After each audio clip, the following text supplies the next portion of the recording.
اسم ظرف اس اسم کو کہتے ہیں جو کسی جگہ یا وقت کو ظاہر کرے.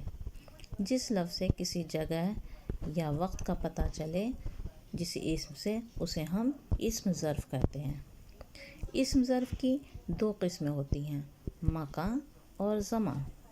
یاد رکھیں، اسم ظرف کی دو قسمیں ہیں، مکان اور زمان. اسم ظرف مکان اسے کہتے ہیں جس لفظ سے کسی جگہ کا تصور آئے. ہمارے ذہن میں کسی جگہ کا تصور آئے اسے ہم اسم ظرف مکان کہیں گے، چاہے وہ پڑھنے کی جگہ ہو یا رہنے کی جگہ ہو.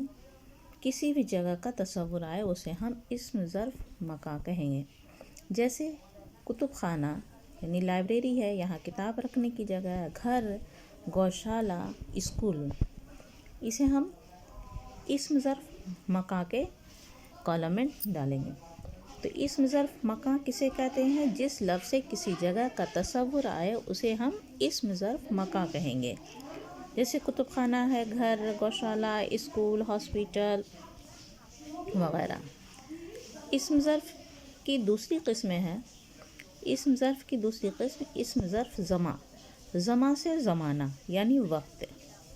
جس لفظ سے کسی زمانے یا وقت کا تصور آئے، جس لفظ سے ہمیں یہ پتہ چلے کسی زمانے کا، کسی وقت کا، چاہے وہ صبح ہو، شام ہو، آج، کل، پرسوں، تو اسے ہم اسم ظرف زمان کے کالم میں سمجھیں گے. تو اسم ظرف زمان ہم اسے کہتے ہیں جس لفظ سے کسی زمانے یا وقت کا تصور آئے، اسے ہم اسم ظرف زمان کہتے ہیں. جیسے سال، ہفتہ، آج، صبح، شام، دوپہر، اس طرح سے اسے ہم اسم ظرف زمان کہیں گے. تو اسم ظرف کی دو قسمیں ہیں، اسم ظرف مکان اور اسم ظرف زمان.